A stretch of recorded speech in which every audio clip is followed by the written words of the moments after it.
Hello everyone, welcome to finance views. நம்ம invest பண்ணுறது எவ்வளோ முக்கியமோ அதை விட அதிகமாக நமக்கு கிடைக்கக்கூடிய ரிட்டர்ன்ஸ் கேல்குலேஷன் ரொம்ப முக்கியம். ஏன்னா இந்த ரிட்டர்ன்ஸ் தான் நம்மளுடைய ஷார்ட் டேர்ம் டிசைரை மட்டும் ஃபுல்ஃபில் பண்ணுதா இல்லை நம்மளுடைய வெல்த்தை கிரியேட் பண்ணுதான்னு தீர்மானம் செய்யுது. நம்ம இன்வெஸ்ட் பண்ணுற அமௌண்ட்டை chit fund, fixed deposit, recurring deposit, post office schemes இப்படி இன்வெஸ்ட் பண்ணாலுமே 4 to 7% வரை தான் இன்ட்ரெஸ்ட் ரிட்டர்ன்ஸ் கிடைக்கும்.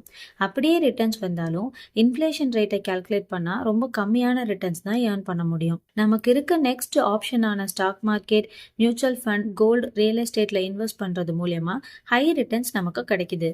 அப்படி ஹை ரிட்டர்ன்ஸ் தரக்கூடிய இன்வெஸ்ட்மெண்ட்ல ஒன்றான ஸ்டாக் மார்க்கெட்ல நம்ம ரிஸ்க் எடுத்தாலும் இதை பத்தின நாலேஜ் அண்ட் ஃபண்டமெண்டல்ஸ் தெரிஞ்சாலே நம்ம இன்வெஸ்ட்மெண்ட்டை பில்ட் பண்றது மட்டும் இல்லாம வெல்த்தையும் உருவாக்கலாம். இந்த ஸ்டாக் மார்க்கெட்ல இன்வெஸ்ட் பண்றதுக்கு முன்னாடி ஸ்டாக் மார்க்கெட்னா என்ன, அது எப்படி ஃபங்க்ஷன் ஆகுதுன்றத புரிஞ்சுக்கணும்.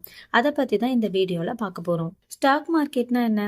ராஜேஷ்னு ஒரு பையன் தான் சேவிங்ஸா வச்சிருக்கக்கூடிய 1,00,000 பணத்துல ஒரு மளிகை கடையை ஆரம்பிக்கிறான். வியாபாரம் பெருகிறதுனால ஒரு சூப்பர் மார்க்கெட் ஆரம்பிக்கணும்னு நினைச்சு கையில இருக்க பணம் போக மீதி பேங்க் லோன் அவைல் பண்ணி தொழில டெவலப் பண்றான். இன்னும் வியாபாரம் அதிகமாகறதுனால பெரிய பிசினஸா டெவலப் பண்ணணும்னு நினைக்கிறான். அதுக்கு பணம் நிறைய தேவைப்படுங்கிறதுனால பேங்க் லோன் எடுத்தாலுமே நிறைய வட்டி கட்டுற மாதிரி இருக்கும். அதனால தனக்கு தேவைப்படுற பணத்தை பல மடங்கா பிரிச்சு பொதுமக்கள் யார் வேணும்னாலும் வாங்கிக்கலான்னு வெளியிடுறான். இதுல இருந்து அவனுக்கு தேவைப்படுற பணம் எந்த வட்டியும் இல்லாம கிடைச்சிருது.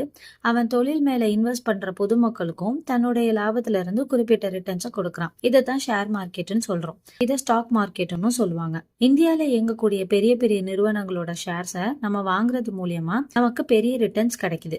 இந்த ஸ்டாக் மார்க்கெட்ல இன்வெஸ்ட் பண்றதுக்கு முன்னாடி ஒரு சில அடிப்படை விஷயங்களை தெரிஞ்சுக்கணும். இந்த ஷேர் மார்க்கெட்ல எந்த வியாபாரிகள் வேணும்னாலும் தன்னுடைய கம்பெனியை லிஸ்ட் பண்ணலாம்னு சொன்னா நிறைய ஃப்ராட்ஸ் நடக்கும்ன்றதுக்காகவும் மக்கள் தங்களுடைய பணத்தை முதலீடு செஞ்சு ஏமாறுறதுக்கு வாய்ப்பு இருக்குன்றதுக்காகவும் இந்தியால இருக்கக்கூடிய பேங்க் எல்லாத்துக்கும் ஹெட்டான RBI எப்படி இயங்குதோ அதே போல ஷேர் மார்க்கெட்டுக்கு செபி, அதாவது securities exchange board of India இயங்குது.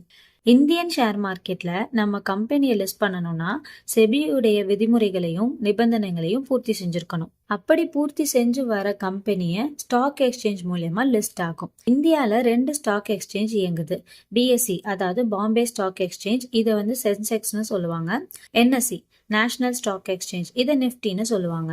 இந்த ஸ்டாக் எக்ஸ்சேஞ்ச்ல லிஸ்ட் ஆகக்கூடிய நிறுவனத்தையும் மக்களையும் இணைக்க இடைப்பட்ட தரகர், அதாவது ஸ்டாக் புரோக்கர்ஸ் வேலை செய்வாங்க. உதாரணமா ஜெரதா, அப்ஸ்டாக்ஸ், க்ரோ போன்ற ஸ்டாக் புரோக்கர்ஸ் மூலியமா நிறுவனங்களுடைய பங்குகளை வாங்கவும் விற்கவும் செய்யலாம். அதுக்காக குறிப்பிட்ட சார்ஜஸும் கலெக்ட் பண்ணிப்பாங்க. இறுதியா பங்குகளை வாங்கக்கூடிய மக்களாகிய நம்மள இன்வெஸ்டர்ஸ், ட்ரேடர்ஸ்னு சொல்லுவாங்க. புதுசா ஒரு நிறுவனத்தை செபி அப்ரூவ் பண்ண பிறகு பிரைமரி மார்க்கெட்ன்ற கேட்டகரியில லிஸ்ட் பண்ணுவாங்க. இதை தான் இனிஷியல் பப்ளிக் ஆஃபரிங், அதாவது IPOன்னு சொல்றாங்க. உதாரணமா ABCன்ற கம்பெனி தன்னுடைய பிசினஸை டெவலப் பண்ண 10 லட்சம் ரூபாய் தேவைப்படுது. ஸோ ஸ்டாக் மார்க்கெட் உள்ள வரதுக்காக செபி நிபந்தனைகளை பூர்த்தி செஞ்சு 10 லட்சம் ரூபாய 10,000 ஷேரா பிரிச்சு ஒரு ஷேருடைய விலை 100 ரூபான்னு IPOல லான்ச் பண்றாங்க. இந்த 10,000 ஷேரை வாங்குற நம்மள பிட்டர்ஸ், அதாவது ஏலம் எடுக்கிறவங்கன்னு சொல்லுவாங்க. ஒன்ஸ் இந்த 10,000 ஷேரும் பிட் ஆகி முடிஞ்சதுன்னா செகண்டரி மார்க்கெட்டான பப்ளிக் ஓப்பனிங்க்கு 2 ஸ்டாக் எக்ஸ்சேஞ்ச் ஆன BSE, NSE மூலமா அந்த கம்பெனி லிஸ்ட் அவுட் ஆகிரும். இப்படி அந்த கம்பெனியை லிஸ்ட் அவுட் பண்றதுக்கு BSE, NSE குறிப்பிட்ட சார்ஜஸை கிளைம் பண்ணிப்பாங்க. பிளஸ் அந்த கம்பெனி தன்னுடைய quarterly, annual reports, balance sheet, income statement, new projects என்னென்ன எடுக்கிறாங்க, இப்படி அந்த கம்பெனி டீட்டெயில்ஸை ஸ்டாக் எக்ஸ்சேஞ்சுக்கு சமர்ப்பிக்கணும். இப்படி கொடுக்கறது மூலமா தான் மக்கள் அந்த கம்பெனி எப்படி இருக்கு, நல்ல ப்ராஃபிட் கொடுக்குறாங்களா, ஃபியூச்சர்ல க்ரோத் இருக்குமான்னு ஆராய்ச்சி செஞ்சு வாங்க முடியும். ஒரு கம்பெனி ஒன்ஸ் செகண்டரி மார்க்கெட்ல லிஸ்ட் அவுட் ஆயிடுச்சுன்னா எப்போ வேணா அந்த ஷேரை மக்கள் வாங்கலாம், விற்கலாம். இப்படி ஒரு பங்கை வாங்கவும் விற்கவும் ஜெரோதா, க்ரோ, அப்ஸ்டாக்ஸ் போன்ற ஸ்டாக் புரோக்கர்ஸ் இடையில இருந்து பை அண்ட் செல் பண்ண வைப்பாங்க.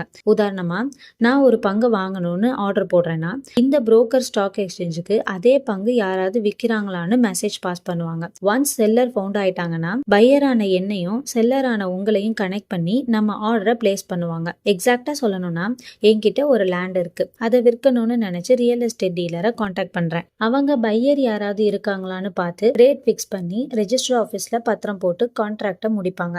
அதுக்காக ரியல் எஸ்டேட் டீலர் ஒரு அமௌண்ட்டை கமிஷனா வாங்கிப்பாங்க. இதே ப்ராசஸ் தான் ஷேர் மார்க்கெட்லயும் நடக்கும். பையர் ஸ்டாக் புரோக்கரை கான்டாக்ட் பண்ணுவாங்க. ஸ்டாக் புரோக்கர் ஸ்டாக் எக்ஸ்சேஞ்ச் ஆன பிஎஸ்சி என்எஸ்சி கிட்ட சர்ச் பண்ணி செல்லரை பிடிப்பாங்க.